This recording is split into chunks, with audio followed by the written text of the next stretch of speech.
Hello, my name's Richard. I'm an assistant minister at Fundersley Congregational Church, and today I wanted to talk to you about Christmas. It's a real shame that I can't be with you.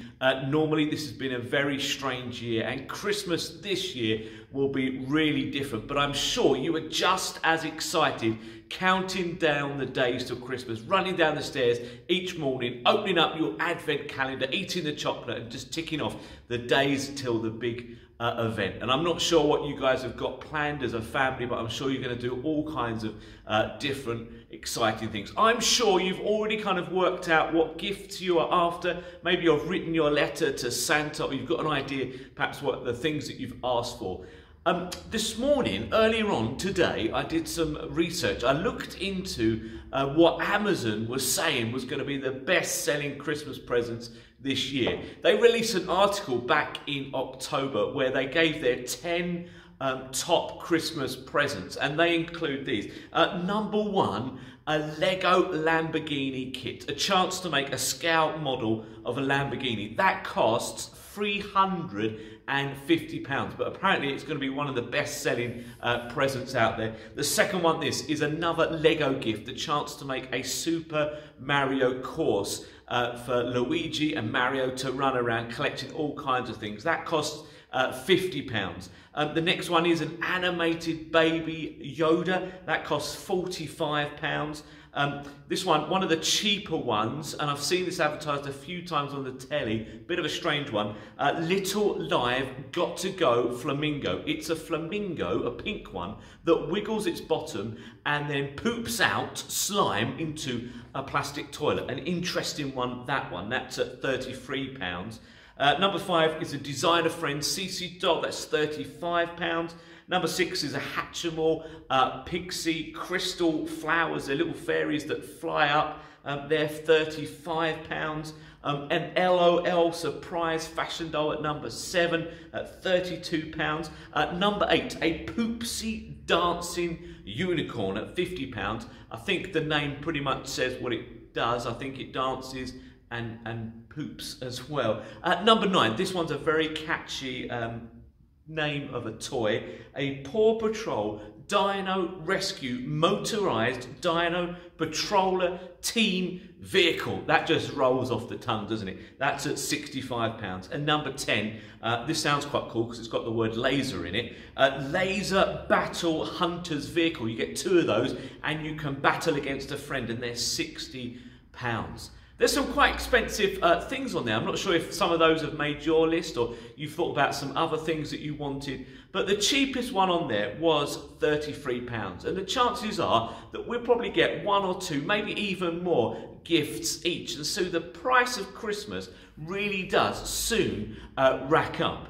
Last year in 2019, there was some research just done after Christmas that said that the average spend on Christmas Day was £727 per person. Now, the problem is you're not spending that yourself, but this is your parents, adults around you. £727 on average for Christmas. That's made up of around £363 just on Christmas presents, £37 on the Christmas dinner, £21 on decorations, £26 on snacks and drinks like Pringles and bits and pieces like that, £38 for all the extra drink that people are going to consume over Christmas, £23 for a Christmas tree. Now, I'm not sure where they're getting their Christmas tree from, but £23 for a Christmas tree does seem to be quite a good price. Advent calendars, £15. Now, my advent calendar was about £2.50. So I don't know where these £15 advent calendars are coming from, and the kind of chocolate that might be in them does sound quite exciting.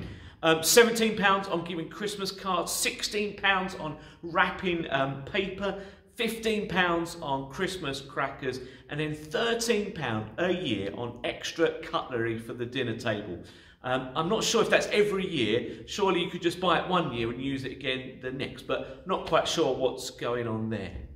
I wonder if we actually find the true meaning of Christmas in spending all of this money, or all the gifts that we might get. Some of those gifts are going to be really fun. They're going to keep us entertained for hours, days, or maybe just a few minutes. But does that really reveal what Christmas is all about.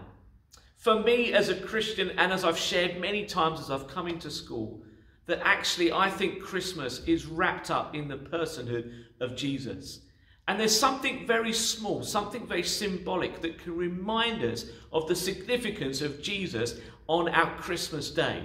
And that's found on our dinner tables. Chances are you're going to have one of these on your table. And it's a great pointer and a reminder of what Christmas is about.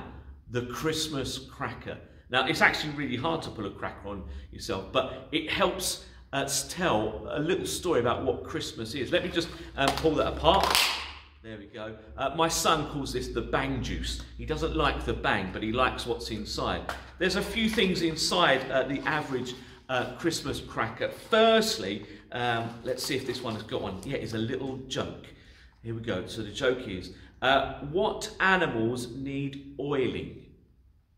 Mice, because they squeak.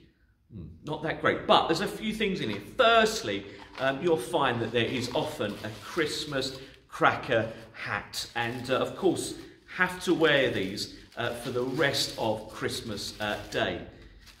Often too small for my head, and in fact I don't know if this one's going to fit on, but there we go. Just about. It'll hold on for a minute. What's the hat about on Christmas? Well, it points us to a crown.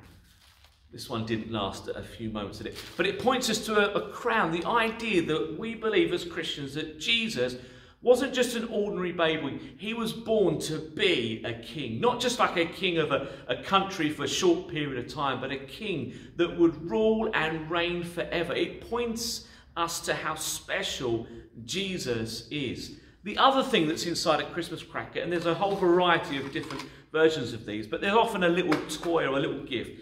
This one, I'm assuming it's a little cutter. It's a Christmas tree cutter, maybe for Play-Doh or, I don't know, Play-Doh or making cookies. The gift points us to, again, this idea of who Jesus is.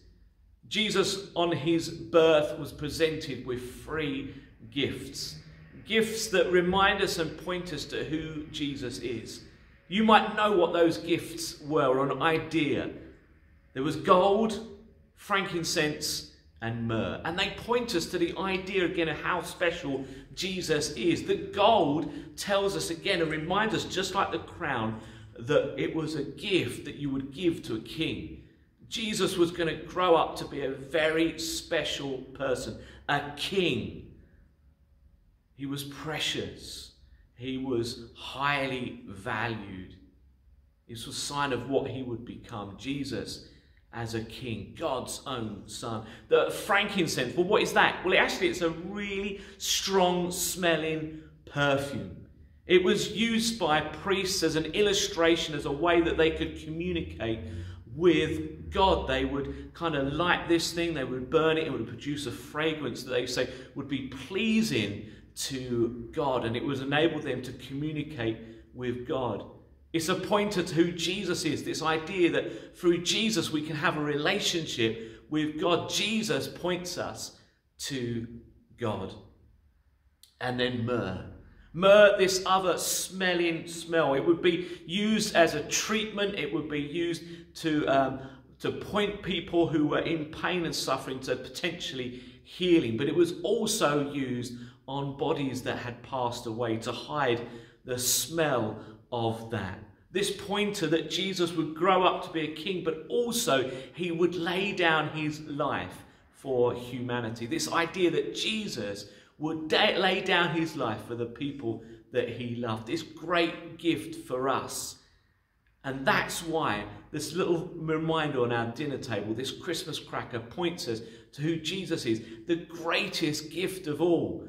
A king, someone who would grow up to be special, someone who would lay down their lives for us, and someone who would make it possible for us to know and understand God.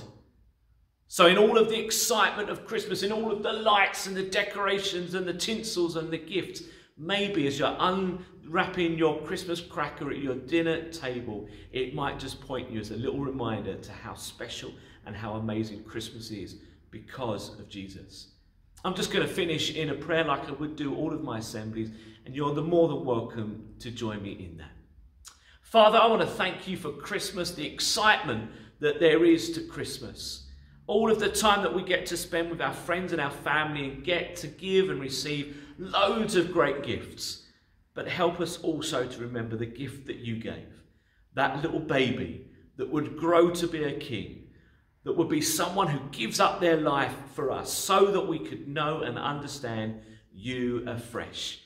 Help us to see the significance of that this Christmas time. Amen. Have a fantastic Christmas and New Year, and hopefully I will be back into your school in 2021 in much better conditions than we are in at the moment. See you all soon. Bye-bye.